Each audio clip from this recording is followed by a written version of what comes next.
everyone. Thank you for coming. Really happy to have you here with us tonight. I'm Ben Spatz, and I am hosting this series. So I'll just make a few introductory remarks before handing it over to our other host and presenter. I have been having some very interesting conversations about how to do or whether to do a land acknowledgement type of a thing here where I'm based in Northern England, which is also where the University of Huddersfield is based. And so kind of where the physical hosting concept of this event is based.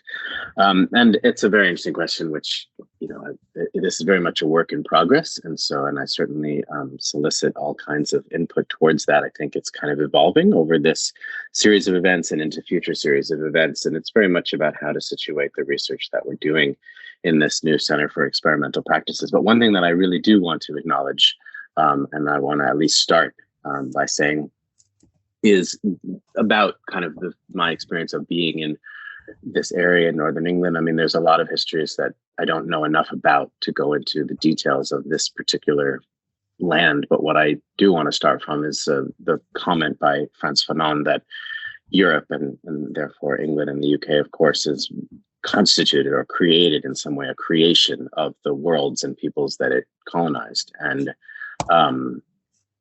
for me, thinking about what that means about this land, the thing that is foremost in my mind is that what I would understand to be the right of all of those peoples around the world to not only live and work in the United Kingdom, but to have full participation and citizenship and whatever other modes of participation in determining the future of what the UK is and what it should be and what it could be and what it is not. And I would like to acknowledge that those rights are unceded. So moving on from that, this is an event hosted by the Center for Experimental Practices, which is a new interdisciplinary research center at University of Huddersfield, based essentially into inquiries about the modalities of what's called practice research in the UK and what is elsewhere called artistic research, research creation, practices research, performances research, arts-based research. There's many names. But I think one of the things that I'm hoping to do through the Center for Experimental Practices and that many of us are interested in is to understand how artistic research is not merely a sort of internal conversation within the university about how a narrow idea of what might be called art can constitute research, but involves quite substantive and quite serious political and ethical and epistemological and methodological questions about what is knowledge and what is research that are potentially very, very radical in the intervention that they're making. This series, the Lines of Flight series, has been operating for actually a number of years. And I would like to acknowledge Frank Chamberlain, who I see over there. Thank you for coming very much, who was a former director of research and drama at Huddersfield. And it's been a number of years since we were hosting Lines of Flight events together, always investigating, always pushing the boundaries of these questions of what constitutes knowledge, what constitutes research, who gets to determine that, how do we recognize it, how do we share it. This particular series is focused on the concept of Black methods and borrowing from Catherine McKittrick and many others who have put forward the very, very crucial understanding that Blackness in relation to knowledge is not only a demographic, not only an identity category, not only people, but it's very much a field of knowledge or many fields of knowledge and method that, as I was just saying about artistic research, make radical and crucial interventions into the very understanding of what research is and what the university is. And so those are the conversations that overall I'm hoping that we can have around the transformation or the unmaking or the whatever we want to call it of the university. In terms of housekeeping for this meeting, I'll just say the chat is open. And if you have comments or questions during the meeting, please feel free to put them in the chat and then we can come to them towards the second part of the meeting. Or if you'd like to rather connect and make your input through an audiovisual appearance or an audio appearance, you're welcome to do that, and we'll certainly make time for that as well. I want to thank Colin Frank, who is the managing director of the center and is hosting us technically tonight, and Kate Holden, who's programming manager of the center and has helped curate this, and very much important in curating this and other sessions. And then without further ado, I'm going to thank, well, first I also want to thank Marquise, who I'm not officially introducing, but I'm super happy on a personal and intellectual level to be hosting Marquise. It's very, very exciting. I cite Marquise a lot in my work and forthcoming projects. And now I'll introduce Mel, who's actually the host of this event. Melisande Javarin is an undisciplined artist investigating love, intimacy, and tenderness in collectives/clouds from an Afro and Caribbean diasporic context. Relation, displacement, multiplicity, interdependency, and language emerge from their work. I've been following Mel's work for a number of years and been very interested and excited and inspired by the way that they have intervened in various different contexts, ranging from the academic to the artistic and others as well. So without further ado, I will hand you over to Mel's very capable hands. Thank you all very much for being here. Oh, that's so sweet. Thank you so much, Ben. Before I introduce Marquise, I would like for us to take maybe like just 1 minute to breathe. And I'm taking you in my challenge. My recent challenge is just to remember how to breathe, like going back to the basics. So if we can just take 1 minute and try to feel our belly, like the bottom of our belly, and it's okay. You're I don't know, you seem to be in your private spaces, most of you. Unbutton your pants or whatever, get comfortable and put some air inside this lower belly. And we're doing that for ourselves, but also for us to have a more gentle moment together, because at the end of the day, here in the UK, I'm personally quite tired. And I'm also feeling the anxiety that comes in the body when you're doing something. The body wants maybe to lie down or whatever, but you're forcing the body to do something else. And it's quite disturbing for me personally to be in front of a screen, especially at this late stage of the day. So I'm here because I know that we have so much greatness to receive from Marquise. I'm worshiping you tonight, Marquise. I'm here because I know I have to be here, but not only physically, let's bring ourselves also spiritually to the space so we can take the offering that Marquise has to offer inside. So it also becomes a part of our own embodied wisdom. Yeah. So let's breathe. So let's say that we stop around 7:12, so at 12, wherever you are. And make noise, when you breathe. Shake, rock, whatever might help you to feel comfortable.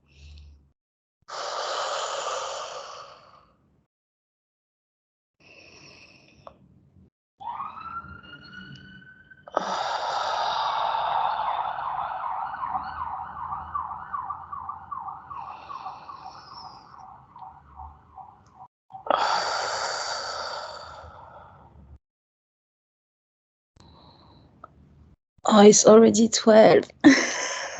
Goes so fast. I feel so much better. Thank you so much, everybody, to giving it a try. I mean, your body is gonna thank you, not me. So now, and I also needed to do that because I'm a big fan and I'm a fanboy of Marquis' work. I was when Ben asked me to come in and host the space in however shape or form. Number one, beautiful invitation. Thank you so much, Ben. And number two, Marquis. So I got to steal from the university because Ben sent me some documents, a book and an essay that you wrote, that I then took the permission to share with unaffiliated people because your work is so extraordinary. It's a gem. I'm feeling extremely grateful. There is lots of pops. I'm feeling extremely grateful to be in space with you. And I know that this moment is going to last for a long time, So Marquis, Dr. Marquis Bey, please. He's professor of African American Studies and English, as well as core faculty in gender studies and critical theory at Northwestern University. They find their work gravitating always within the orbit of trans and non-binary studies, feminist theory, Black studies, and philosophy. Most recently, Marquis authored the monograph Black Trans Feminism, Gold, as well as the essay collection System Failure, Essays on Blackness and Cisgender, both published with Duke University Press in 2022. Currently, they are working on a 3-volume project on jailbreaking, understood as an abolitionist relationship to ontological categorization. So, to borrow the words from Ben, without further ado, please, let's welcome Marquis with as much warmth as we can send through the internet, yeah? Marquis, yeah! Wow. Thank you so much. Oh my goodness, this has been already so wonderful. So wonderful. Thank you so much. I appreciate it deeply. I appreciate the invitation to be here. I appreciate all of you being here, listening and engaging in whatever way that you choose to engage, because that can look any number of myriad ways. And so, yeah, so I am going to speak for maybe 25-ish minutes or so, and then we'll open up the conversation, which is always for me the more interesting thing. I get bored with my own thoughts sometimes, so I'm very much interested to know what others think, what you all have questions about, the things that you disagree with, because I have a tendency to say things that people disagree with, but that's okay. That's okay. So I will get started then. And the talk is titled, and I think I got the title right. I didn't relook at the title I initially sent, but I think it's called Jailbreaking Race, Abolition, and Fugitive Blackness. Part 1. My remarks today will be loose, truly not quite settled and polished thoughts ready to be bound by the filigree of academic publication. I'll ultimately share simply a loose series of thoughts that I hope will be met with experimentation and curiosity, and maybe a little bit of frustration and disbelief, but that part I'm no stranger to. My remarks are the scribbled and obsessively wondrous post-it notes of my current project, if I may detail that for a moment as a way to contextualize. But my work thus far has been in the realm of, as alluded to in the title of my 2022 monograph, Black Trans Feminism. I approach my work across trans and non-binary studies, Black studies, and Black feminism in ways not quite expected by some, in ways that in fact do not simply take these terms as reflections of their ostensible demographics, lionizing all those deemed Black or transgender or women. Rather, the work I engage in along the registers of the Black and trans and feminist is not identificatory, by which I mean a kind of infinite referential valorization of all things deemed endemic to a particular identity, but political. It is a political, radical, and ultimately, I think, imaginative project, more interested in what we might be outside of and in excess of the extant grammars that have orchestrated the very parameters of the terrain on which we often struggle. I wish to imagine a different terrain on which to quite literally be, an otherwise terrain where we might emerge into wholly other kinds of beings. That is the aim of what I seek to do always. With that, then, I move through the discourse sedimenting around the term abolition. Abolition, to introduce for the uninitiated and perhaps clarify for the already on board, has a history often rooted, which is too often to say immobilized, in particularity, namely the particularity of the cessation of slavery. Narrowly and simplistically, abolition is the term used for when slavery has ended, but we might begin to rethink the term in light of its use by activists and scholars in Black, Indigenous, queer, trans, and feminist thought. It serves to raise a different set of questions, ones that inquire into the shape and duration of enslavement, the conditions under which enslavement shifts or lessens, the various ways enslavement manifests, the effects of it, and it rethinks the operative terms we ought to use to make sense or nonsense of what exists, and importantly as well, what might exist, such as carcerality, dispossession, and the like. It is, in short, to struggle over the terms and tenor and possibility of that which might come. But in the contemporary moment, abolition has drawn from, departed from, and expanded on its context of enslavement and has taken on a differently textured meaning. Today, abolition is most often a call for the abolition of the prison industrial complex, understood as a bastion of privatized and sequestered resources better used in service of communities, unmitigated violence in the form of assault, surveillance, and disciplining, the gender binary and gendered harm and circumscription, the reduction of safety, in fact, by way of its proliferation of force and police and criminality and resource scarcity and severing of kinship ties. The prison industrial complex is the primary aim of abolitionist efforts, for abolition, in large part, seeks the elimination of the violence and harm characteristic of prisons. And it is quite sensible for many to ask, as they have, what this looks like. How might this be actualized? How does it work? When have people done this? What, in short, does abolition look like? And we could respond in myriad ways. Surely, we can respond very specifically with avowedly organizationally abolitionist things like cutting police and prison budgets, shrinking the size of those employed for carceral punishment, closing detention and immigration centers, developing networks of care in communities, and a host of other practices. These are things that US organizations like the Black Youth Project 100 or We Charge Genocide or Critical Resistance, No Cop Academy, and Project NIA, among others, have been enacting and agitating for years. But additionally, and in line with ways that abolition seeks to expand our notion of what it can be and in what realms it might travel, we can note as abolitionists too when they insurrect and smash windows and burn buildings, because those sites serve as edifices of racial capitalist empire.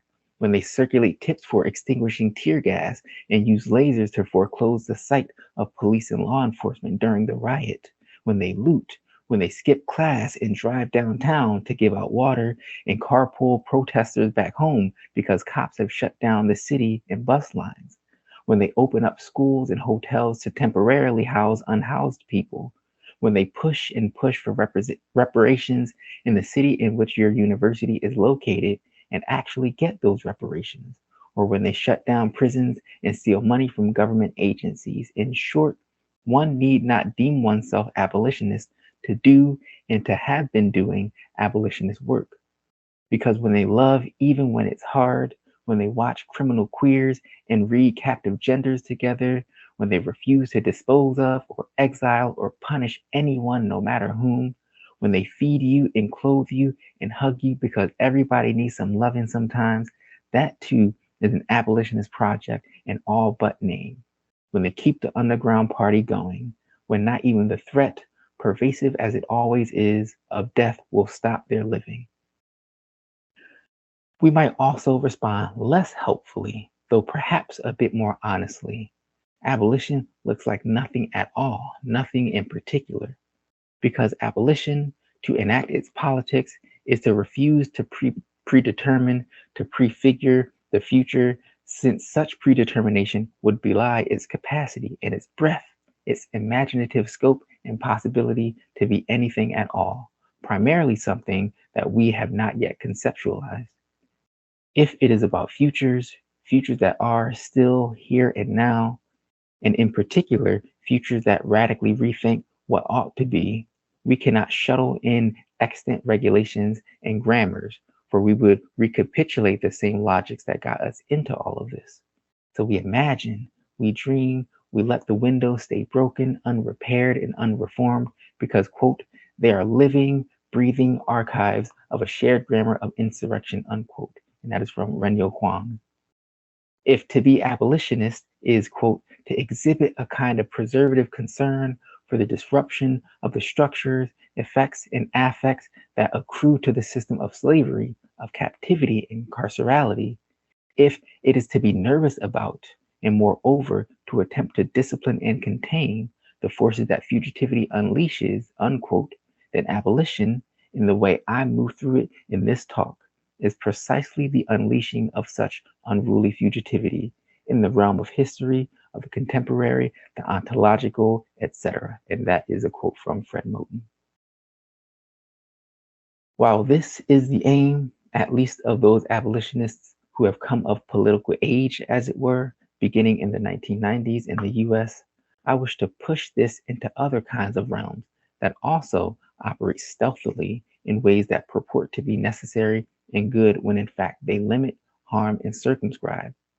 My interests lie in the question, what other aspects of life tout themselves, like the prison industrial complex, as a necessary good and the only way to do things, but might in fact be better understood as modes of violent carcerality, disallowing other, freer possibility for relationality. This then brings us to my current project. I begin with Black feminist abolitionist Miriam Kaba. In an essay with the subtitle Seeing Prisons for What They Are and Demanding Transformation, Kaba puts forth a concerted case for getting rid of prisons. She, like many abolitionists, understands institutions of incarceration, so jails, prisons, detention centers, and the like, as ultimately harmful, as proliferating rather than mitigating harm. Her case includes concerns over safety and community and access to resources, and ultimately yearns for us to orient ourselves differently in relation to those things that purport to make us safer and to our communities.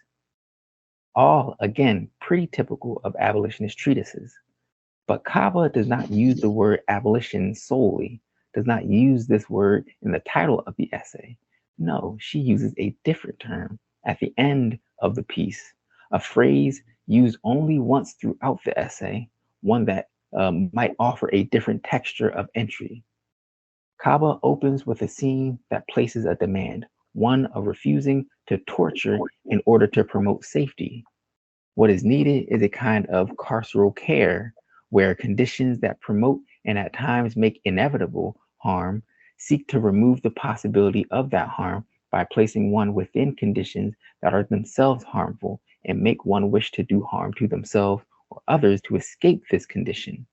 This only for Kaba responds to conditions that make life unlivable with practices that disallow life to be lived.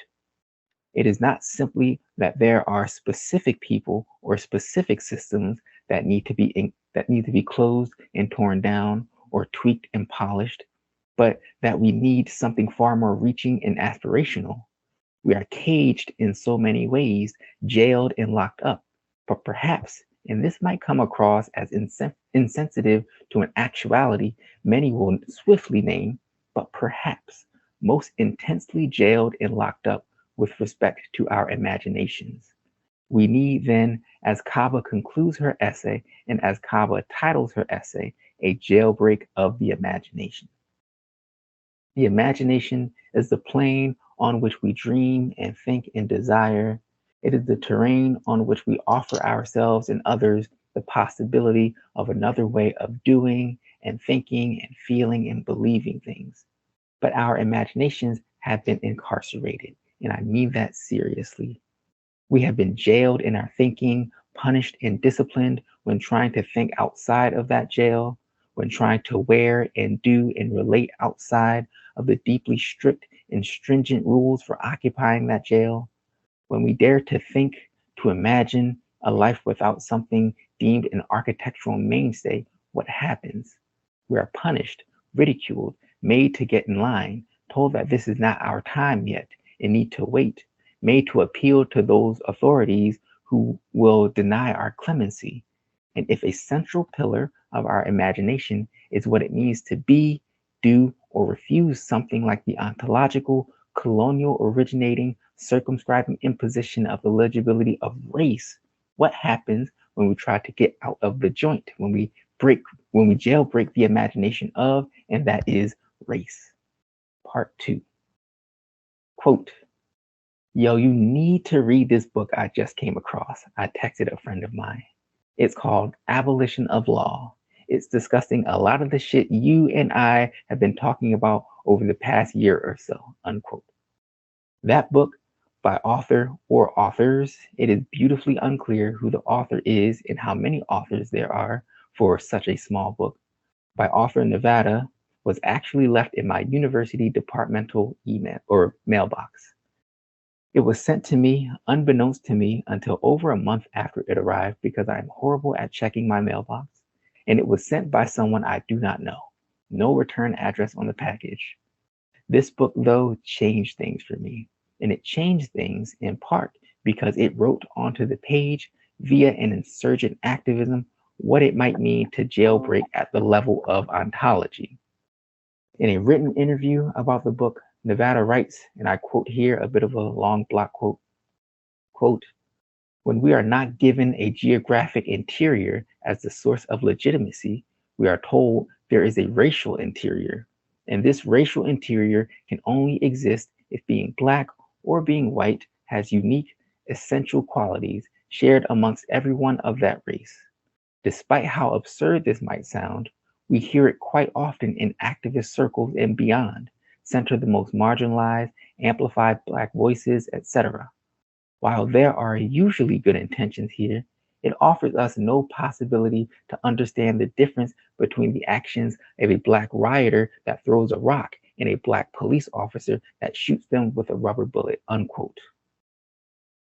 Nevada, immediately after, clarifies, as is of course expected, quote, I want to be clear that in rejecting this racial inside, quote unquote, I am in no way denying that this uprising, and this is Nevada talking about the uprising in Minneapolis, Minnesota in the aftermath of George Floyd's murder, was unquestionably about Black liberation.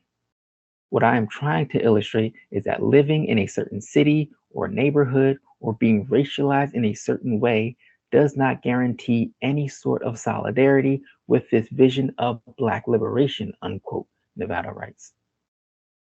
Nevada, whoever that person or those people are, is approaching this not from the rarefied halls of the academy, which so many people often wield as a way to invalidate ideas that strike one as too lofty and philosophical, too out of touch with lives on the ground. Nevada is one of those rioters who was literally there rioting, looting, burning police stations, being insurgently tactical with others in the streets. I wish not to draw a hierarchy here, as if the academy or the streets in some mythical antagonism is better than the other. That is a game others prefer to play that I am wholly uninterested in. My point here is that the kind of person or people well acquainted with the streets and the ground, that kind of person is saying in no uncertain terms, the notion of the racial interior is not to be trusted, is not serving the radical aims we aspire toward. Nevada writes in the book, The Abolition of Law, that the racial is a form of attempted ontological community, capturing and disallowing exiting of those forced to belong, quote unquote, to that community. But community, which is to say the racial, quote, is nothing more than the inherited legacy of police control, dressed up in varying degrees of progressive discourse, unquote, Nevada says. Quote, for there to be an outside, there must be an inside with borders in need of protection. The investigation of who does and does not belong in a neighborhood or in a riot has at its heart the desire for the fort, which cannot lead us to any meaningful form of abolition. It is the fort that must be abolished too, unquote. The fort is the ontological, the supposed community that comes with being a part of the same race or gender or class. Jailbreaking race abolishes the fort too, even if or when the fort is all we are said to have. Part 3. I gave myself a written interview with the very same publication venue that published Nevada's interview mentioned previously. With the editors, we engaged in a variety of radical topics, and one of the ideas we came to was the notion of Blackness. This is something that pervades my work, of course, so it was an expected question. It is a conceptualization I moved through in the wake of people like Fred Moten and Hortense Spillers, and I'd also add Denise Ferreira da Silva. It is a conceptualization that finds Blackness, a philosophical Blackness, not merely in the epidermal, but in a certain kind of penchant or posture or modality, not subject to, and indeed in excess of, the sedimenting logics of racialization, which is to say categorical, ontological carcerality. In the interview, as a response, the editors remarked, The idea of Blackness existing before the binary, as you say, that is, before the racialized demarcation of African slaves / indentured servants that occurred in 17th century Barbados and then later in the mainland colonies, is a really useful way to think of elaborating this other non-epidermal understanding of the term. Without that kind of clear distinction, I imagine that people might mistake this commitment to openness as an invitation to a sort of quote unquote transracialism, which apparently is back in the news again. And I've also written about that as well twice. Instead, what you and these other thinkers seem to be positing is that this other kind of Blackness is actually impossible to appropriate because by its fugitive nature, it can never truly be owned in the first place. In your book, This is Black Transfeminism, you instead strive to holding in a way that does not commit to having, to ownership, and to living without being owned and without owning, unquote. This deep commitment to fugitivity and openness seemed to be on full display in the unmanaged demonstrations and riots back in late May. Before the Black middle class counterinsurgency could take root, there was a common sensibility within these crowds that everyone who was present deserved to be there, that everyone had a duty to protect one another and deserved to savor the victory over the police. Numerous videos from Minneapolis show Somali women throwing back tear gas while Black and white high schoolers from the surrounding neighborhoods proudly posed in front of the burning precinct together. Judging from the hundreds of mugshots and self-incriminating but still heartening tweets, this generalized rejection of whiteness and embrace of Blackness was seemingly pervasive throughout dozens of urban areas for a few weeks' time.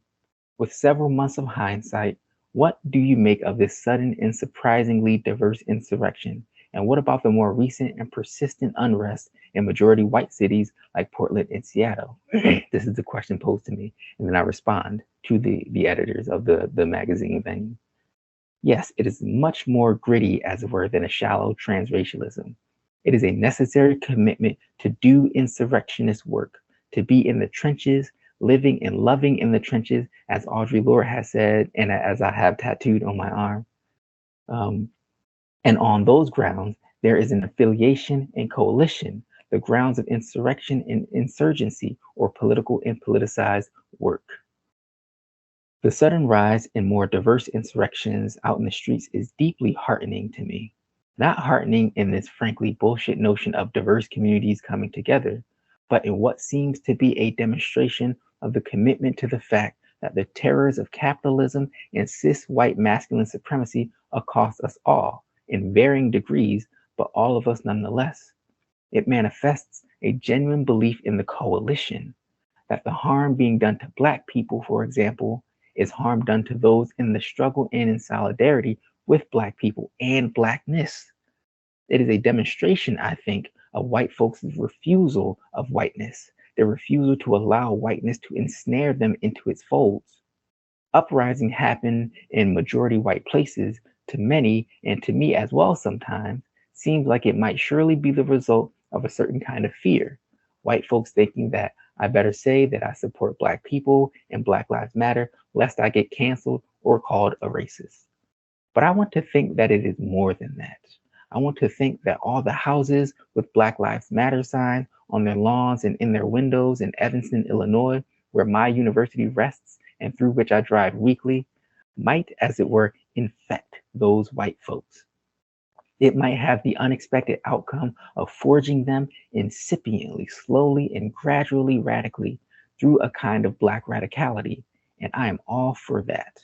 Blackness and its radicality, insurrection and insurgency have more than enough room for everybody, so get in on it.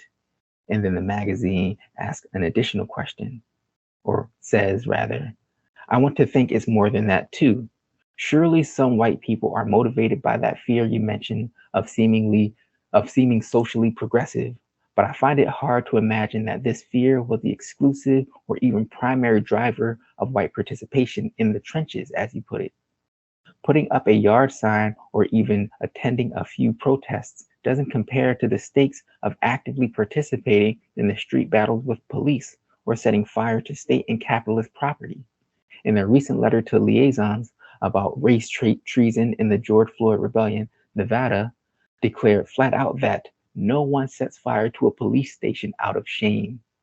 I think we can read this refusal of whiteness as a form of, or perhaps a symptom of, this process of desedimentation you spoke of previously, which I want to return to briefly. Thinking about fragmentation seemed to have a certain resonance during the Trump years, and especially with last year's confluence of pandemic, uprising, and election. When we began this interview last autumn, it seemed like everyone was clamoring about an upcoming civil war. A year later, it feels as if things have settled again. Following January 6th and President Joe Biden taking power, the state has been hard at work attempting to reimpose itself as a unified totality. How have the last several months changed your thinking on this fragmentation and groundlessness? And then I respond.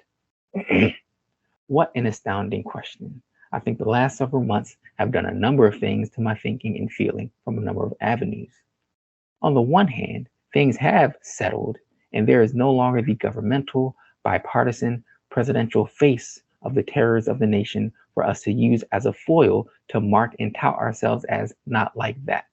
So in other words, it was quite easy for many of us to understand ourselves as sufficiently radical when we had 45 or former President Donald Trump as a comparison.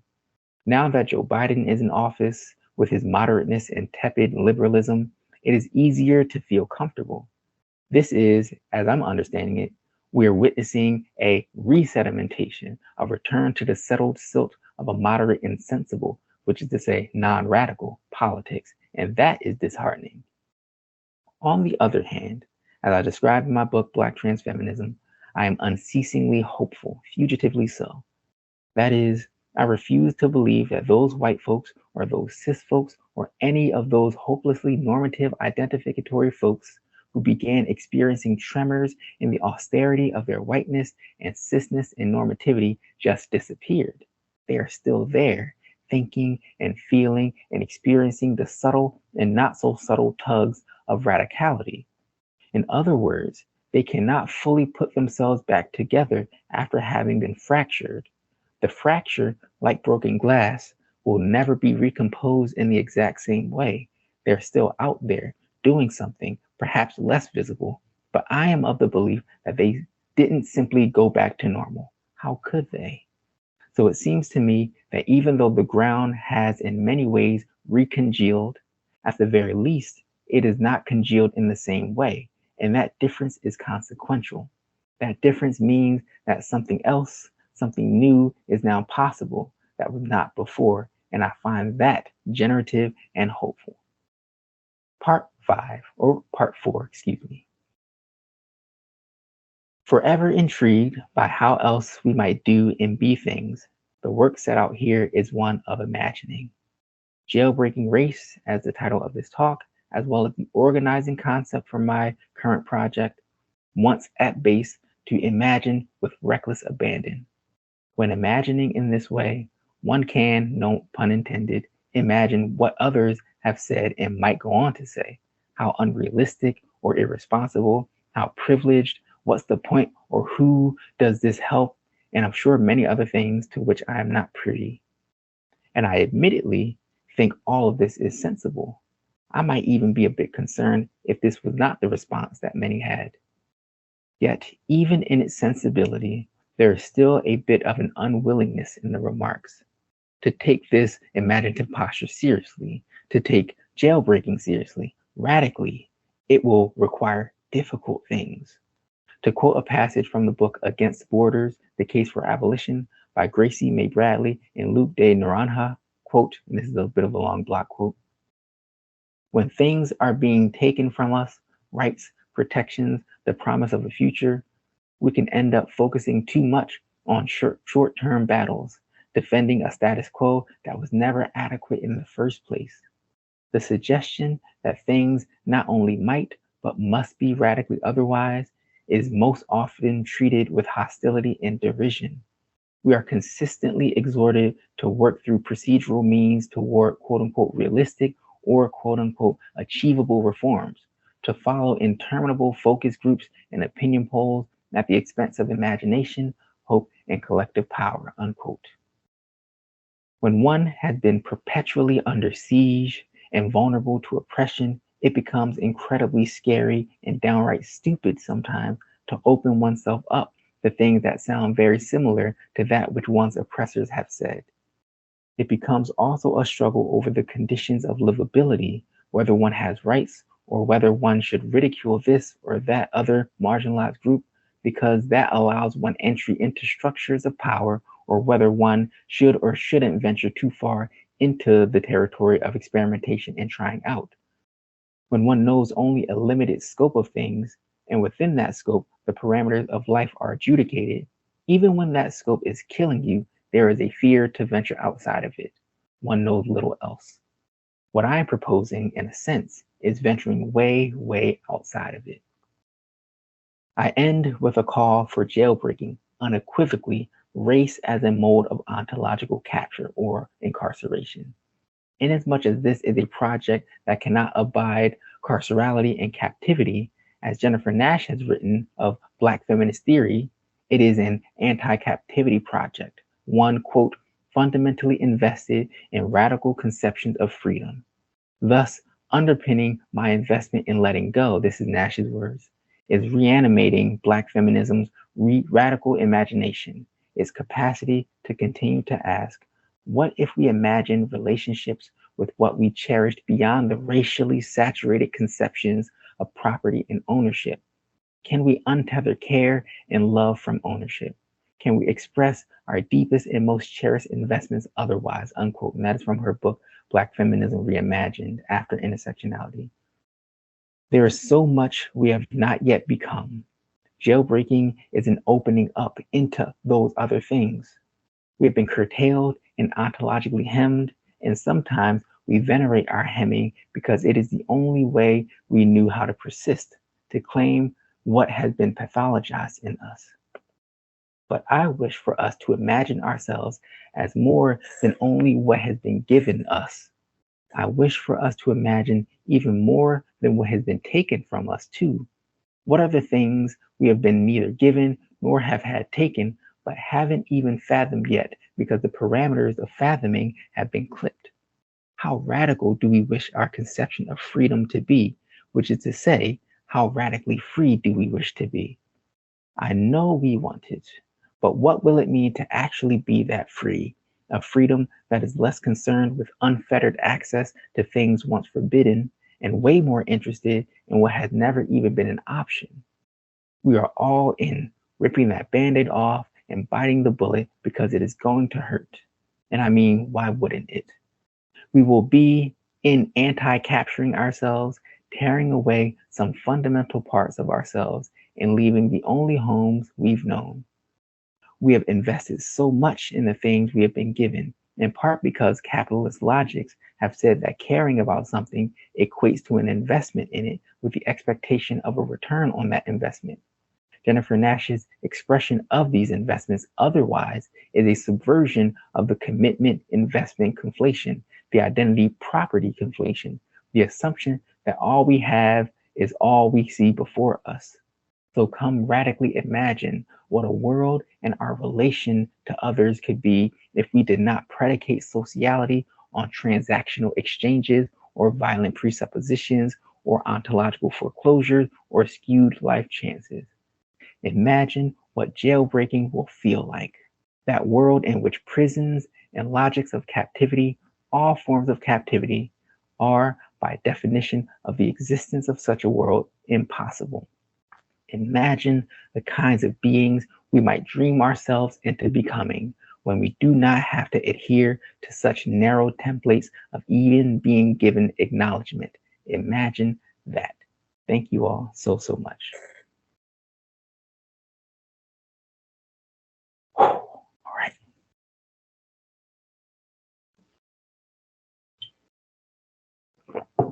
Wow. Wow. Thank you. Thank you. I don't know. I think you didn't hear my. Yes. Upload. This is a lot. This is beautiful. It's fleshy. It's like it's tickly. Makes me giggly. Shall I suggest that we meet in 2 minutes? So during this time, everybody, like, you can choose to have a drink, go for a pee-pee, use the toilets, or also you very welcome to put some questions in the chat or to prepare your questions in your head. No pressure.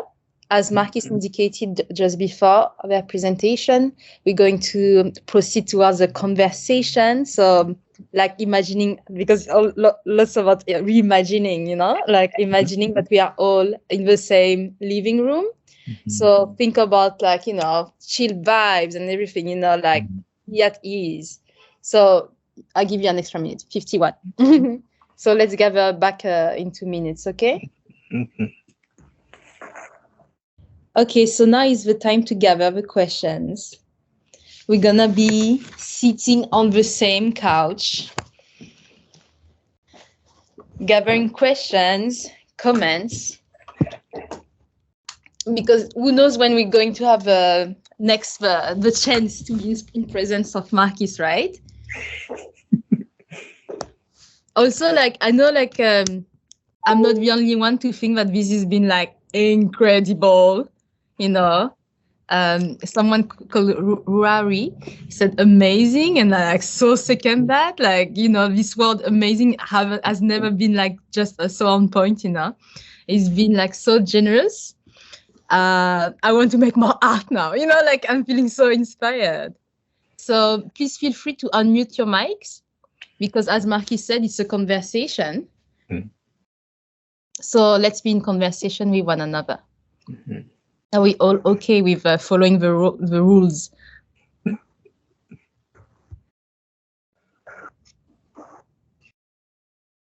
I know also, too, just really, really briefly, oftentimes, like, after these kinds of talks, there's that lull, that kind of quiet space for like 20 seconds right afterward, where people are gathering thoughts or not sure if they should go first. I want folks to know that that's okay, that there's no awkwardness in there. That is perfectly, perfectly fine. Take the time you need to gather the thoughts that you have or don't have, and just enjoy sitting in the quiet. That's okay too.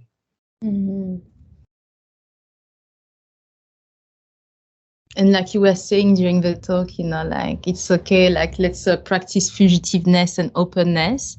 There is no, like, right or wrong things. I have some questions myself, but I just want it to be like a self-organized moment where we just, like, get to know each other a little bit more based on your presentation, Marcus.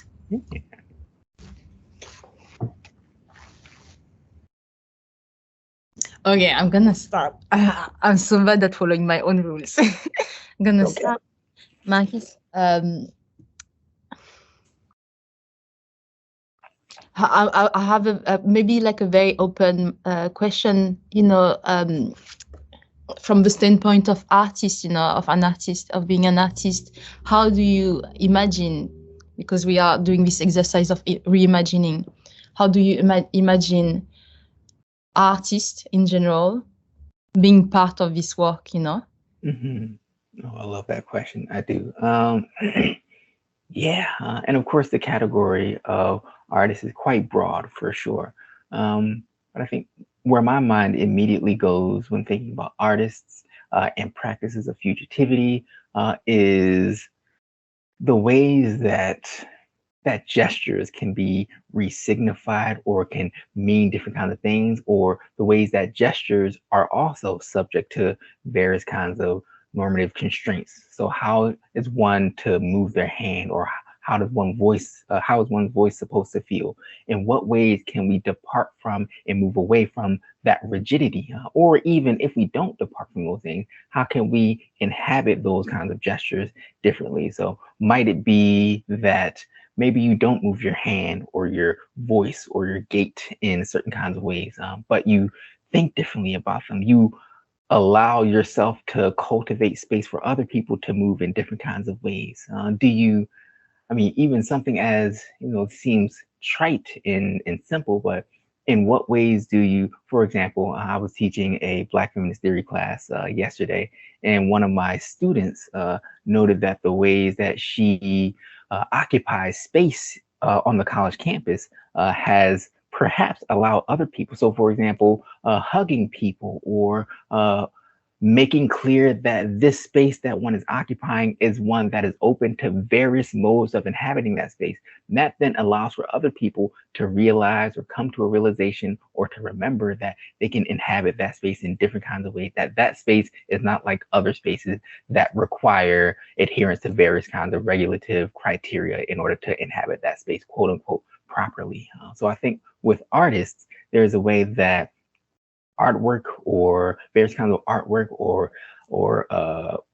choreographies can open up and cultivate space for people to feel like it's okay to do different things with themselves, as themselves, for themselves, and for others as well. And I think that's one way, generally speaking, for artists to think about the practices of fugitivity. In what ways can you proliferate the spaces in which people can refuse the various normative constraints that they find themselves always accosted by outside of those kind of spaces. And I think that's quite beautiful, quite liberating, I think. I love that. In the chat, there is a funny comment that says, be Wakanda, change you wanna see. And actually, as you were finished, I was reading that and you were finishing speaking, and I was like, you know what? The real question is like, to me, I completely like see what you're referring to, and it makes me think of Maroon choreography by Faima Ife. Yes. And choreography, right? So I was thinking, actually, like, of course, I know what, like, I feel, it's not knowing, I can feel what artists can do towards that road. But I don't know if you want to, like, I would think of this road as the road towards emancipation, like an emancipatory road. I don't know if you want to, like, call it another way or like contradict, because it's quite loaded as a term. Yeah, it is. I mean, the word emancipation is, and I'm thinking along the lines of, even though I disagree with him on a whole bunch of things, but I think Jared Sexton is pretty insightful on the point of emancipation, that emancipation can possibly have an assumption of there is a governing body that is granting you emancipation from the system that it put you in the first place. And I think there are other terms that might feel better to people. And for me, especially as someone who's a literary scholar and a lover of words, I rarely have a fidelity to specific words. For me, it's more so about in what ways does this word or do these terms inflect, or how do they feel to people, or what do they make possible? What do they do? But other words that might feel better to people might be liberation or revolution or abolition or various other kinds of things, even though it is possible that emancipation can do those things. And if that's the case, then by all means use emancipation, because for me, I'm much more interested in, are you able to, or do you find yourself able to move in the ways that feel liberatory? If you call it emancipation and I call it abolition, that's perfectly fine with me. For me, it's very much about the ways we get there, or the kind of the being there together itself, rather than how we got there, I think. I love that. So let's use liberation. So flipping the question to because I'm aware that the audiences that we have here is mainly made of people that work in academia, or that have one foot in or out, So how can people that are in proximity, and sometimes in extreme proximity to academia, how can they engage in this practice with you? Love that. I love that question so much. I'll give two examples. The first example is kind of an expected one. I think I try to rethink what my role as a teacher and mentor and guide is. So rather than trying to simply or solely guide my students, whether that's undergrads or grad students or even colleagues, rather than simply or solely trying to guide them through aspects of professionalization or something like that, saying you need to publish this many things in these journals, you need to write this, meet these deadlines, instead of simply doing that, which I think is kind of part of it, moving in different kinds of ways. How are you feeling? How is your heart? That is a question that I've often begun to ask my students and friends and colleagues. How's your heart? Because for me, it's less about are you doing the work that you're doing, and more about have we cultivated the conditions upon which you feel able to do the things that feel good to you, that feel necessary for you. So I want to really, really try to think about the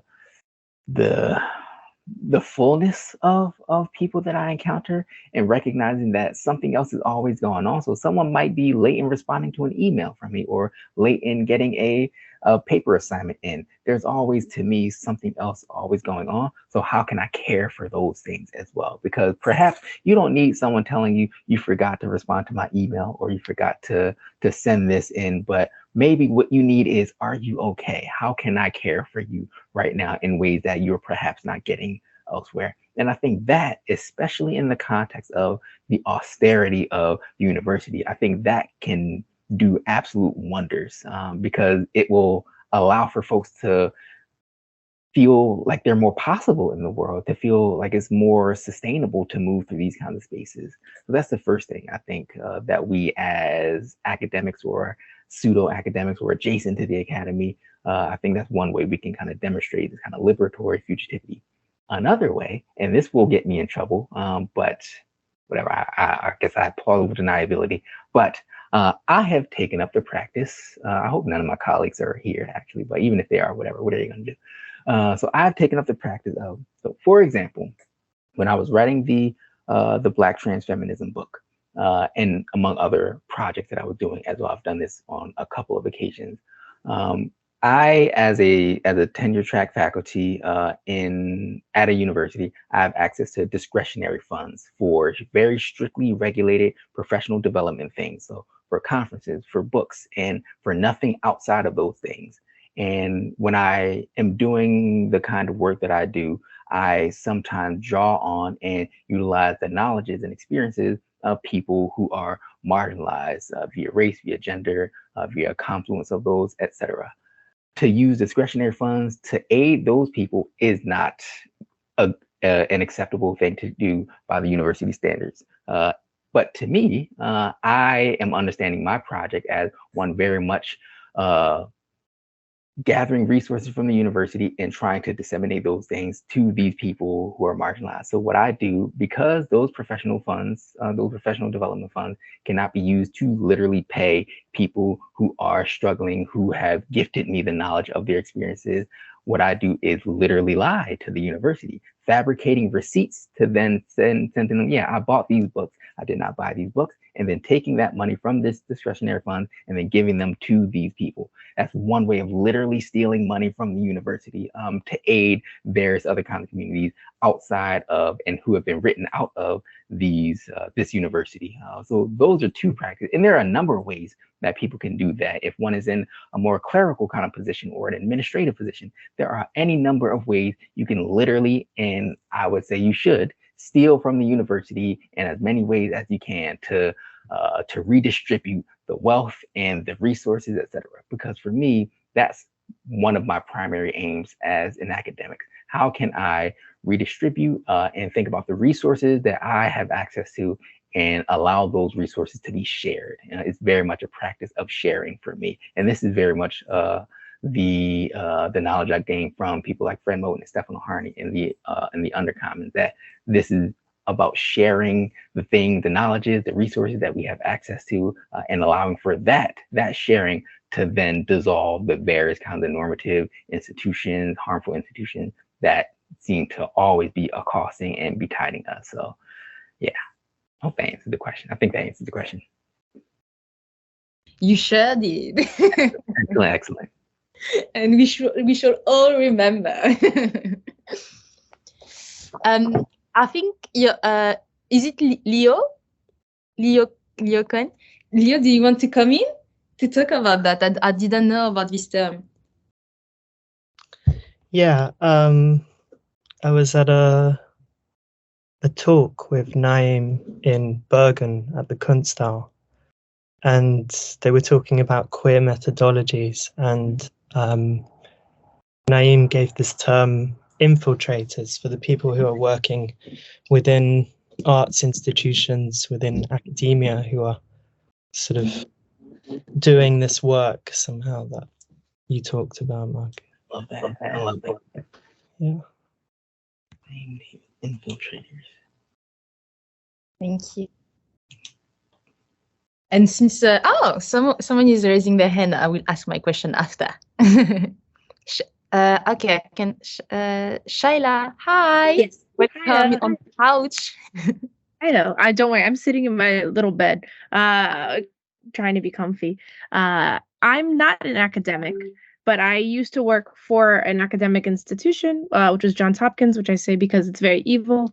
And I think it's relevant that, like, similarly tried to pull some of these strategies, right? Like in every possible way that could turn anything that Hopkins had laying around into cash to give people who are from the communities that Hopkins was acting like violently upon, like would attempt to do so. 80% of the time with success, right? 20% of the time thwarted by admin. But just thinking a lot about how, like, some institutions, it feels like, know that this happens and actually use it to, like, then say, like, we are actually a force for good. And I sometimes worry about the sort of strategy of, like, look, we're giving back, look, we're creating jobs. And for me, it was the city of Baltimore. Like, look how we, like, support people and are a part of this, like, ecosystem, as opposed to, like, actively being, like, the most exploitative thing that is in that ecosystem, so to speak. And I don't know sometimes how much, like, it's both, like, the necessary immediate thing, the harm reductionist strategy, so to speak, is to, like, make cash for the people who are involved and around, and also how it then gets, like, utilized to justify all of the ongoing evil. And I wonder about the sort of, like, the abolitionist, like, work in trying to, like, hold both and destroy or sabotage the latter. And if you could speak to, like, that in academia. Yeah, that's a wonderful, wonderful thing to be thinking about. It's hard. It's hard. I don't have a good answer to this, but it sounds very much like the shrinking that that people like Miriam Kaba, Angela Davis, Erica Miners, Gina Dent, et cetera, all these wonderful, wonderful Black feminist abolitionists are thinking about, because I think they, among a whole bunch of other people who are given toward abolitionist kinds of politics, I think it's quite clear that these things won't happen overnight, which is by this time a cliche to say, but how can we shrink the impact of these institutions, these systems? I think, yeah, absolutely. One way is to kind of siphon this money outside of it. But then also, because of capitalism and all the ways that capitalism is insidiously interwoven into all these kinds of interactions, it then co-opts those things in order to try to feed itself, or in order to try to bolster itself, its own reputation, prestige, etc.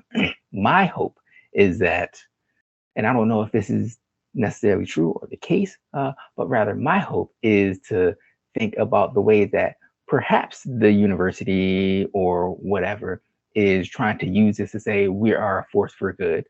My hope is that that will, while it's still incredibly co-optive, I'm hoping that it then places these systems and these institutions into a different relationship to accountability, such that then they have to move differently. Of course, it's not going to be entirely differently, but I'm hoping that those will be chips and fractures at the ways that the university assumes it has to be, or assumes that it can be. I think that will allow for others to say, well, if you say that this is something that you're doing, give more money or do something else. Or what about this aspect of the university? Is that not misaligned with this thing that you're saying that you're doing? Because I do think sometimes too, universities in particular, if we're like stealing money and then given to various communities, then they say, look, we're a force for good, that they don't think sometimes that that will ripple into other aspects. So it will, I mean, I'm ever the optimist, but I'm hoping it will have those kinds of ripple effects that will then come to make these practices unsustainable for the institution, thus it dissolving in certain kinds of ways. So I guess I'm taking an approach that feels a little bit more optimistic than others, because the process and cyclical nature of co-optation is very, very real, very real. But my hope is that it will force these institutions to be accountable in different ways that will then allow for the violences to be more readily seen to other people, than promoting more kind of a protest and backlash and critiques, interrogations, and calls for it to deliver on these empty promises, et cetera, et cetera. That's my hope. That's my optimistic kind of hope.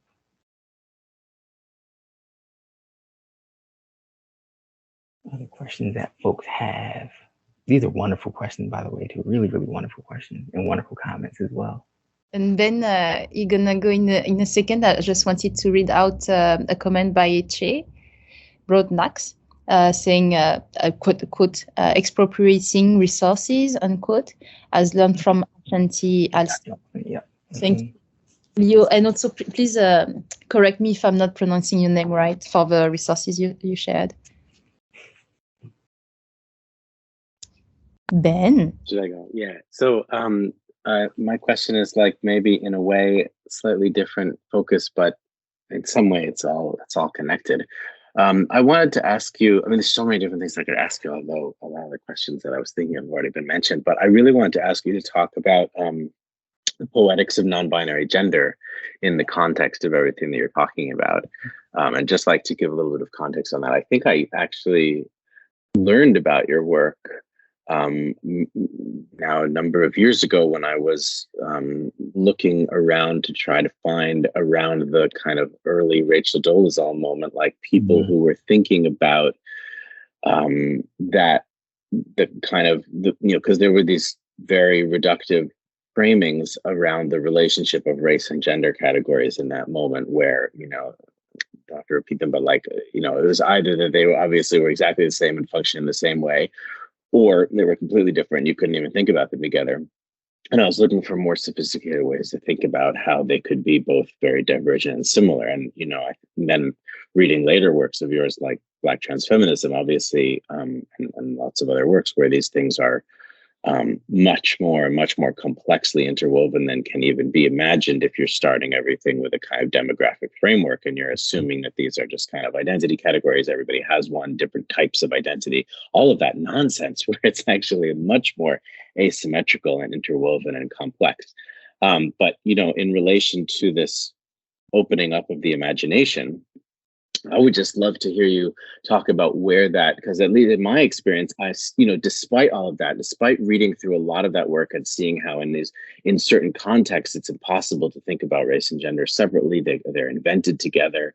They're upheld by the same regimes. I still find that when my mind is thinking about colonialism and the prison industrial complex and abolition, it takes work to also fully integrate my own embodied thinking, my own embodied experience of gender.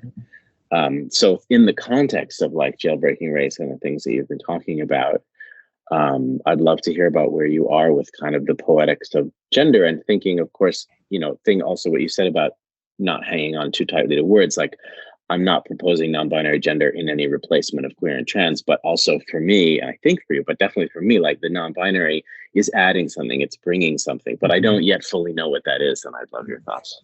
I love that so much, man. Thank you for that. I don't fully know what either, but I think we're in this together. Okay, I love this. So as was mentioned in the bio, I'm working on now a 3-volume, because I guess I just hate myself and want to make more work for myself. Working on a 3-volume set of thinking about jailbreaking across these various identity vectors, and Jailbreaking Race will be the second in the set. The first one is Jailbreaking Gender, and my goodness, I remember I initially sent, before I just decided to pull it out and just leave it for the book project, I initially sent an essay entitled Jailbreaking Gender to a journal, and it got eviscerated, absolutely eviscerated. In that essay, I am essentially saying that the very notion of categorization along the vector of gender is something that needs to go. That's essentially what I'm saying. And I'm doing that through the ambit of non-binariness. I'm doing that through thinking about non-binariness as a concerted interrogation of gender as such, not simply toxic masculinity or carceral femininities or those kind of things, but gender as such. That essay got eviscerated by the peer reviewers, namely because they claim I was not attending to the lived realities and the material aspects of these things. What about the wage gap? What about assault? What about sexism and misogyny, misogynoir, all of these kind of things? As if I don't know about these things. This is not to be hubristic or anything like that. Like I know all the things already, but anyway, whatever. I got very, very frustrated. All of this is to say that I am trying deeply to think about and to try to explain the ways that gender itself is a carceral apparatus, not only certain aspects of gender, but gender itself, precisely because it is an imposition that exists before one is able to emerge onto the scene. One is only allowed to emerge onto the scene of sociality and relationality when gender is placed, which is to say imposed onto one. Like the very fabric of the social, of relationality, assumes that it needs gender in order to then move through those social interactions. I remember actually I was listening to, because this is what nerdy academics do, I was listening to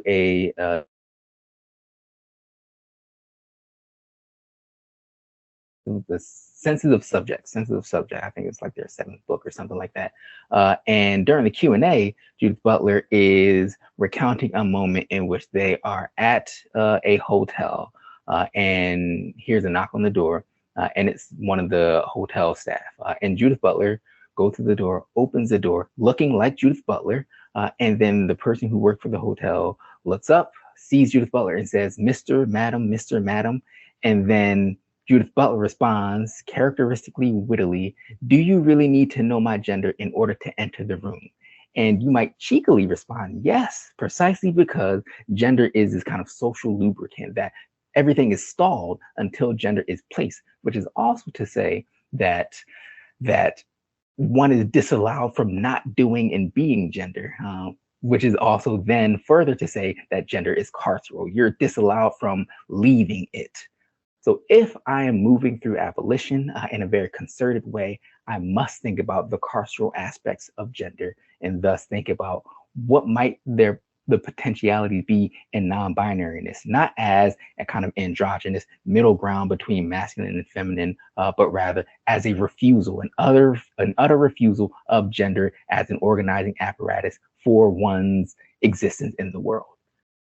Yeah, I'm gonna end it there. Drop your mic. Tamao, would you like to go next?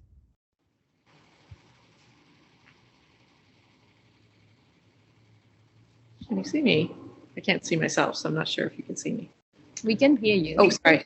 Oh, I'm sorry. I realized There we go. Yeah, thank you so much for this. I have a basic question because I feel fairly early in my journey. I've been working on a project and I'm quite inspired by, I don't know if you know Quinlan Miller's Camp TV.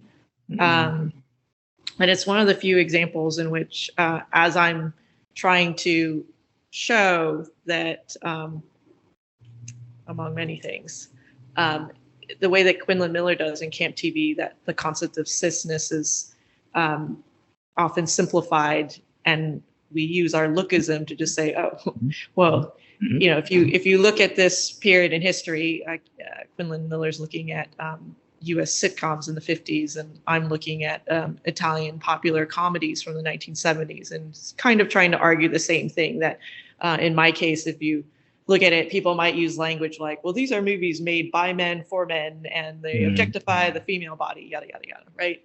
But I find it quite an interesting territory to find so many emotions about binary gender and gender categories, and about the things that come with it, like needing to be a breadwinner and not being able to take on certain work because it's been naturalized by particular genders.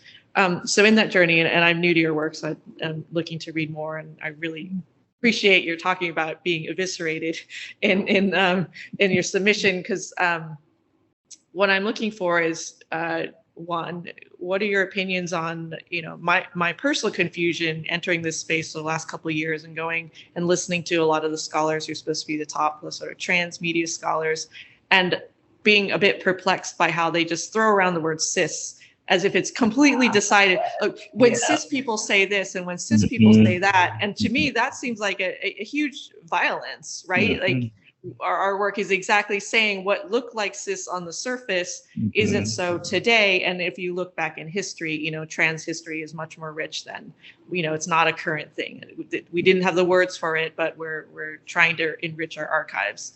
And similarly today, when I, talk with people who are very, much, I think the top scholars around diversity and around race, the gender part almost has been deleted in some contexts. And similarly, I've heard comments like, well, these people are definitely cis. And I try to find gently, well, if you're really a diversity expert, all these vectors have to be covered. So how can we work together to reach that? So I guess on a basic level, what is your thought about these sort of assumptions that are happening a lot in academia and among professional experts? And secondly, also in my language, I'm very energized by people like Quinlan Miller, and I don't know if you've read Sphinx by Anne Garata, but basically gender neutral language written works. Very hard to find, but Garata is, the Sphinx is a fiction, but there's no gender purportedly indicated among all the characters. And I write in a portion of my book that I welcome people to have the experience that I had, whereas we read it in a book club. And as we discussed it was amazing how much people brought in, well, this character's definitely male. And, it's like, what are you imbuing into that? So sorry, I'm distracted, but the two things, like, what are your thoughts on people sort of claiming cisness as this fixed thing without understanding the violence to it, and also the possibility of truly speaking in gender neutral language in our academic works? Oh, this is great. This is so thank you so much for this. This is wonderful. So I've noticed I've started doing this the past like 2 years. As a theorist, I've started to use more examples because sometimes people get off put when I'm speaking like up in the clouds. So I'm going to give another example, and I hope that's okay.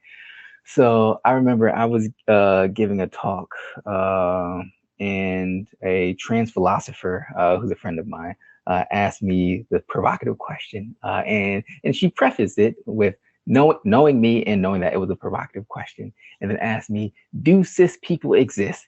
And I jokingly, maybe not jokingly, said no.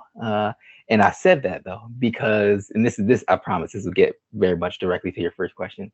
I said that because you're absolutely right. And I am immersed in trans studies. And I think you're absolutely right that there are so many assumptions that this person is not avowedly, visibly, quote unquote, trans. That means they are cis, and that means they are bad.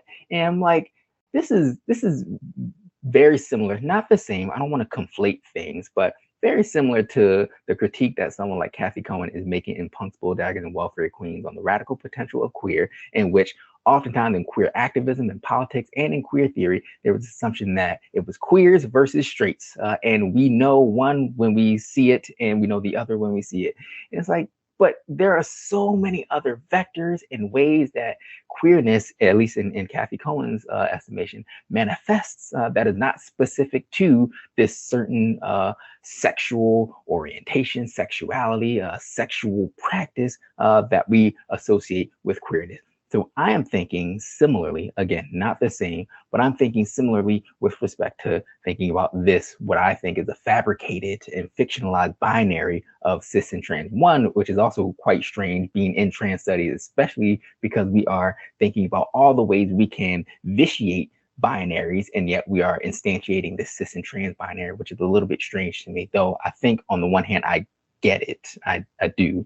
But nevertheless, I am of the understanding that trans studies, the operative trans in trans studies, is precisely about undermining and interrogating the very assumptions that go into gender, and trying to think about how we might refuse those violences, because I think they are violences.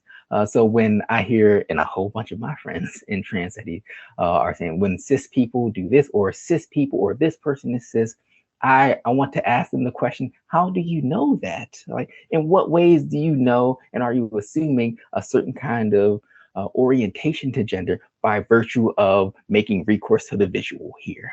Is that not exactly what transness as a philosophical and lived analytic is trying to undermine, this assumption that you can know simply by looking? So I want to open up the very question, not only of trans, but also of cis as well, and what that even means. Because, I mean, this might be controversial to say, but there are some transgender people who have a whole bunch of cis sensibilities, who are doing some really troubling, problematic things with respect to gender. So I want to interrogate the very notion that one can assume cisness onto someone. I want to interrogate what that even means. Yeah, it's troubling to me. It's troubling to me in a whole bunch of ways. I think. Yeah. Does that answer the question? Does that get to the question that you were answering? I want to make sure I always answer people's questions. I do really appreciate it. And the second part was, do you write in gender neutral language? Yes. Another example, or another anecdote. So a friend of mine, we just published a conversation, just talking about the relationship between Blacks and trans, and thinking about gender and trans studies and non-normative gender. And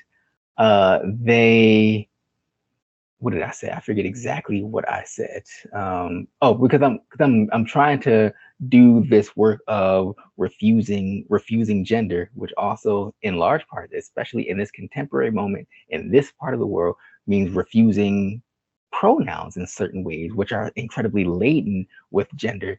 And then they asked me if, like, what happens, or what about the ways that not using gender-specific language can obscure the violences that people are experiencing. So what happens when you don't say that this person is, for example, a Black woman, and experience certain kinds of discriminations, or had certain kinds of encounters precisely because of being a Black woman? And I mean, I'll take that. I get that there are ways that gender is salient in ways that allow us to make sense of things that are happening. Nevertheless, I still commit to trying to think gender neutrally. And that's not even simply calling everyone they, as the chair of my department tries to do when she doesn't know someone's pronouns. It's not even doing that, but rather, so another example. I'm just giving a whole bunch of examples today, and I hope that's all right with y'all. But I was talking to my partner recently. My partner is also non-binary, and is thinking about changing their name, and asked me, or mentioned that, and then I said, and then paused because I didn't want to seem whatever I type away. But I said, I don't know if that'll be a problem for me, not because I'm so good at remembering names or anything like that, but because I'm actually trying to move in a way where I don't use gendered language for people. So this manifests as orienting the very grammars of the way that I speak to people in such a way as to not have to use pronouns for someone. So instead of saying, this person and she went to the store and blah, blah, blah, using either their name, or creating an architecture of a sentence that does not have a need for the pronoun, which is very difficult to do sometimes, You end up using people's names a lot. You end up speaking in a kind of a really roundabout way sometimes. But I think, on the one hand, I'm still committing to not gendering this person. But I think also that allows people, and this is again the optimist in me, that allows people to hear, to hear the absence of gender, which might do something. I don't know if it will. And sometimes I'm skeptical if it will. but it allows people to hear the absence of gender such that perhaps they feel less inclined to gender a particular person.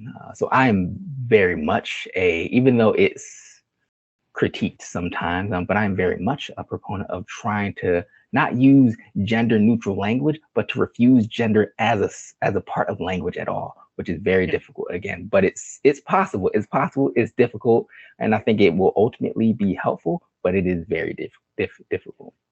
I've been doing it for 2 years. It's very hard, but Yes, I do yes, it. yes. I've committed to it. Yes, wonderful. And I commend you for that. Thank you so much. Of course. Do we still have time, or I don't know exactly when we're even supposed to end. I'm hoping we still have time for at least like one more question. If folks have questions, I don't want to keep people here for too long. I know it's later over there for a lot of you, so I don't want to keep you all on the call for too long. But if there are questions left, please feel free to ask, or also feel free to email me as well. I'm always open to emails. I get a whole bunch of emails that I do not care about. Most of the emails I don't care about. So if folks send me emails that are actually engaging and interesting, I'd be very happy to receive those as well.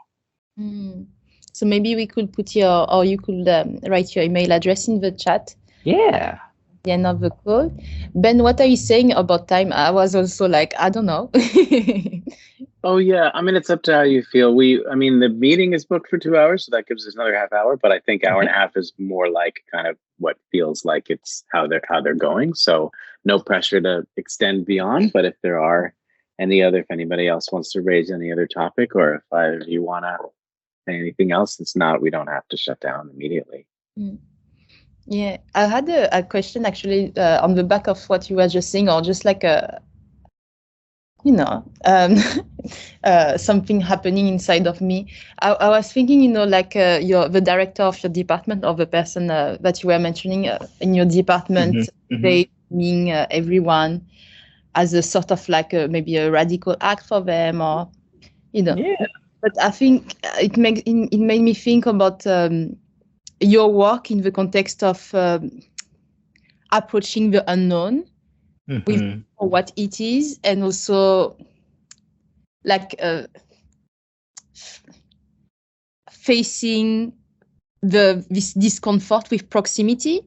Because I feel like where you're trying to take us in this reimagination process, there is a lot that is going to be like has to be framed in questions and not in absolute statements anymore.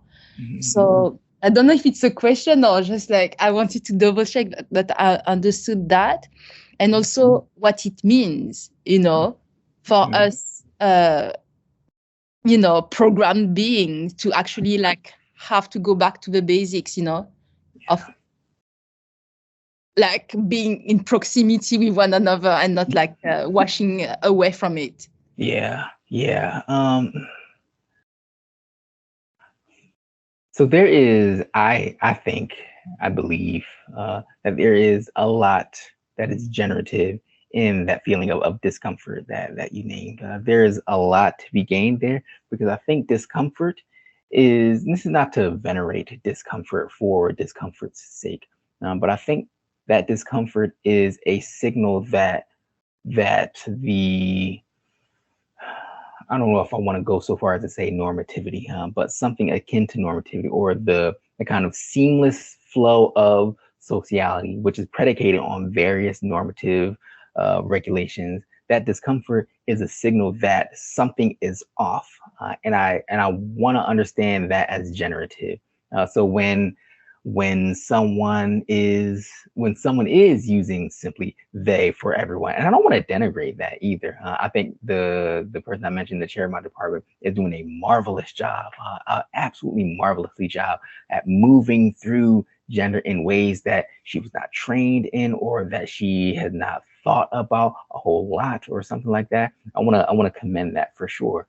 And I think the discomfort that I've felt in the room when she's done that and has made note of that is an opportunity. I think it's an opportunity to recognize actually because insofar as an interaction is kind of predicated on it going unquestioned, it allows us, that discomfort allows us to question, and allows us to feel that this is that this is an orchestrated kind of scene that is predicated on various constraints and regulations and requirements and rules and all those things. It allows us to better see those things. It allows us to better see the bones or skeleton or architecture of these things. It doesn't go unnoticed anymore. And I think that's the first step to being able to notice it and then to change it if we so choose, to think differently about it, to interrogate our own assumptions. And I want to commend that. I really want to commend that. And I think that often happens in different kinds of proximities. So whether we're in a room during a faculty meeting, I think that's consequential. It can also, though, mean that I am sitting with a book and reading that, and there's a certain proximity to this person or persons who wrote the book that maybe I never even met before, maybe never even talked to, or didn't even know existed. I think there's an intimacy, perhaps. I'll use the word intimacy, which I absolutely love, a kind of critical intimacy that allows for a certain kind of friction or rubbing that means that I can no longer be the same, or that you can no longer be the same. And that I think that's a good thing. I think that's a good thing. And it comes from a certain kind of discomfort, which is, I think, simply to say things being not quite familiar. And I think we can only get to change, the kind of radical imaginative change that I am in service of trying to get to via being different or being unfamiliarized with the things that we have grown to be familiar with. And I want more of that. I want more of that. It'll be difficult and it'll feel weird in a whole bunch of ways. But I do want more of that. Thank you. The work you're doing is very much like, it's funny that you just said that, and the first question I asked was about artisanal, and it made me feel that like your work, obviously, like hearing your words, very poetic, like extremely beautiful prose that you have. Your work is extremely, I like extreme. I like extreme. Your work is extremely artistic. You know, you end up saying that, you know, what you're doing, like in a way of how I registered it, what you're doing, you're hoping through your own anachoreography to convince, not convince, but like to invite others to perpetrate their own anachoreography. And it troubles not only, you know, gender, race, and everything, but also what it is to be like, you know, who is an artist, who is doing artistic work or not, who is theorizing, right? And especially like your work emerging from Black feminism as well. And I think my other, like, I'm always thinking about, you know, who gets to have the right to imagine, you know? Yes. And I think what you're contributing to this question is very beautiful, and I'm like very extremely grateful for that. Thank you.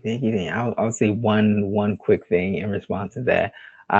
In grad school, I was friends with and met a lot of poets who, thankfully, chided me and told me that I needed to actually pay attention to words, what they sound like, what they do. And I thank all of my poet friends for alerting me to the importance of what it means for a word to exist on the page, and what that does, and to choose them carefully, to care for them carefully, and to also put them in relation to one another in ways where they'll get along in some ways as well. You don't want this word next to this word and they're fighting with one another. We don't want that. We want the words to do something that is harmonious and beautiful. So I thank all of my poet friends for making sure that, namely Corey and Aurora, they both made sure that the words sound lovely as well, and that's not simply a conceit, but that it also puts in theoretical work, kind of poetic, artistic work as well. Yes.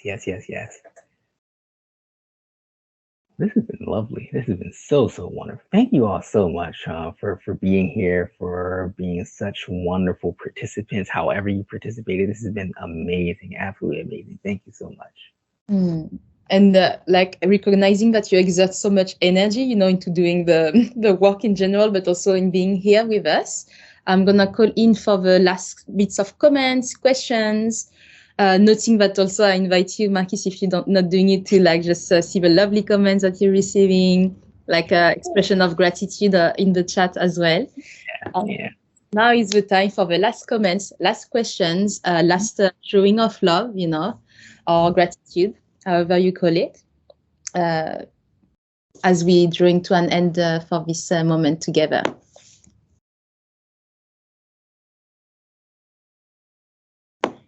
LXO, did I pronounce it right now? I apologize for previously.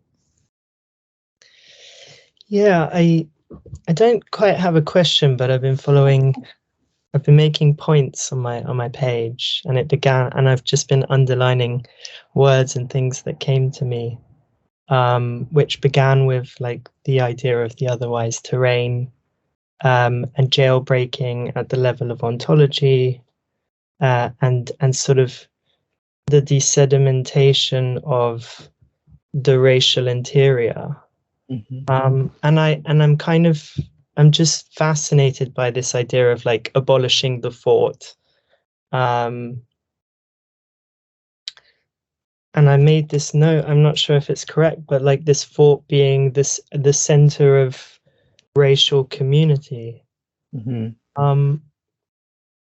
And then I also highlighted this conceptualization of Blackness that is sort of something philosophical, but also something that therefore cannot be appropriated because of its fugitivity, because it's always sort of escaping. But so, well, I mean, something, yeah. I mean, and then I made some other notes around this thing of imagining beyond the parameters of fathoming. But it's something that, like, you know, dancers or choreographers, when they're really dancing and getting so embodied, they're trying to reach in a way that, or that sort of fugitivity to get out of themselves and into this space of excess, where they go beyond, and somehow they go beyond. They step into the room, into the performance with all these other people, and some of that experience is then sort of sedimented, like that embrace of the unknown, or and so there's a sort of coming together around like what is and isn't known and unknown. I don't really have a question there, but it's more like this thing of sort of feeling that, like feeling with what's known and unknown, and then building a kind of community around that. But if there is this idea of sort of abolishing what is known through an exploration of what is unknown, I don't know, there's something there that is quite like troubling for me, or complex. I wondered if you could speak on. And also I was also struck by this idea of how like a shift in politics also changes the nature of people's desires to, I don't know, desediment, resediment, and how that somehow also feeds into the work that people are making. That's the first thing. Then the second thing was maybe going back to last week's talk with Ashawn Crawford, who was talking about this collaboration with Jerome Ellis, whose work I absolutely love, and like this idea of disfluency and this like break of language, and how disability and maybe even crypt theory and crypt time and those ideas sort of feed into Jerome's practice. And I thought also about this idea of the church as a kind of and I was maybe speaking with Ben about this afterwards, about the church as this sort of ghostly institution. And something that struck me that was really interesting was like that there isn't a binary between like the insurgency and the work that's being done on the streets by like the banner holders and the activists, with the academics that are in the institution, who are sort of in some ways theorizing these ideas that support the banner holders. And that quite often there's this binary that's placed between like spaces of learning and spaces of unlearning, and like the undercommons. So I don't really have a question there, but it's more like, yeah, when you were talking about the poetics of non-binariness as a kind of way of jailbreaking gender and race, maybe there's also a way of sort of jailbreaking institutions. Anyway, all right, I'll end there. Yeah, I love that so much. So much. I think absolutely there's a way of jailbreaking institutions, 100%. 100%. And then to your kind of first point, and also you don't have to have questions, like we can ramble and we can just offer that. That is wonderful. Perfectly fine, at least to me. But I think I sympathize with what I'm hearing, this sense of, I think the word you used was troubling. That is troubling to try to form a community around the unknown. And what does that mean? Is that just another kind of trying to make something known? I hear that. I do. And I think I and nor do others have the answers to this. I think I am much more interested. I'm less interested in, like, we have this vision of the world and it is this, and we're going to get to that. I'm much less interested in that because I think that what we think we need before getting there, wherever there is, will inevitably change once we get there, whatever there is, because we will change necessarily. So I embrace the unknown and the scary and the fuzzy, because that's, I don't know, it's the thing toward which we might be striving, not a thing in particular, but a feeling with one another that is constantly shifting and changing and moving in different kind of ways based on the ways that we find ourselves more livable in the world with other kinds of beings. We might also cease to be a me or an I, or however we understood ourselves. And I want to embrace that as well. All of those things are unknown. And I think there's something telling in that. There's nothing specifically or particularly telling in that, but something telling in that there's a kind of affect that allows us to move within a different kind of groove, perhaps. And I want to try to not even embrace that, because that's a kind of enclosure, but to move with that, to think alongside that, to go with it, something of that nature. So yeah, shapes within shape. I love that. I really like that. Shapes within shapes. Yes. Well, this has been really wonderful, y'all. It really has been. I cannot say that enough. I've done a number of these kinds of talks, and oftentimes I'm just kind of there, and then it feels perfunctory. This has felt incredibly enlivening and vivid and wonderful. So thank you all so much for contributing to this in the ways that you could and felt able to. Thank you so much. Thank you for coming. Thank you so much, Mal. Everyone, thank you for coming and participating, and please join us for the coming events and future events after that, and stay in touch. Wonderful. Thank y'all. Y'all have a good rest of your evening. All right.